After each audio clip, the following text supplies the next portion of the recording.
Здравейте! Днес ще кажа само как водата е дошла на Земята. И също така на някои въпроси ще отговоря за водата. Значи, водата не е дошла ето така. Водата е дошла от метеоритите преди няколко милиони години, към 100, повече от 100 милиони години. И също така, ако си мислите, че водата е нараснала и се е събрала повече вода, грешите. Водата още колкото е била преди 100 милиона плюс години. Защо? Защо още една и съща? Защото преди 100 милиона години плюс има една нещо като война, но обаче как така ще бъде война, когато тогава нямало живот. Това не е била истинска война, това просто е била, имаше много метеорити, са ударили земята и също така такава тя е дошла. Повече от 500 метеорита са го ударили, повече от 1000 даже. И да, също така водата е дошла, както казах, от метеоритите. И метеоритите, всеки метеор има по-малко вода и той се слява той като удари и малко вода, тя се спръсква, да се чупи и една и същата водата стои от 100 милиона плюс години. И да, така че метеоритите са дали водата и те са една и съща вода, мисъл, не е повече, не е по-малко, една и съща.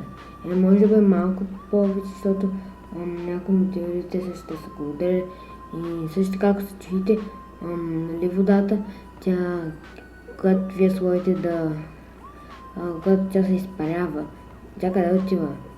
Тя не отива никъде. Тя просто отива нагоре, после тя става на облак и този облак е черен облак. Както знаете, черният облак има вода. Тоест, ако видите такъв облак, значи той има вода.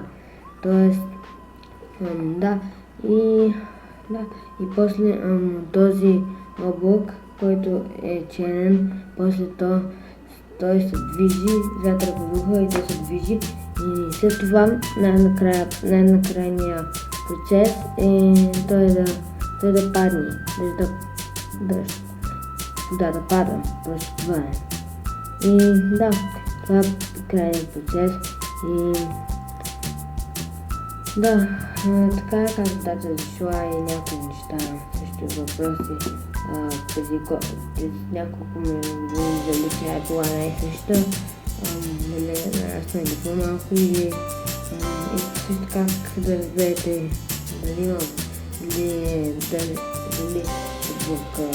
дъжд. Иначе, както виждате, има някои бели облаци, но те не са направени от вода, те са направени от нещо друго, май от някакъв кристал, нещо там е толкова става на топло и така мисля.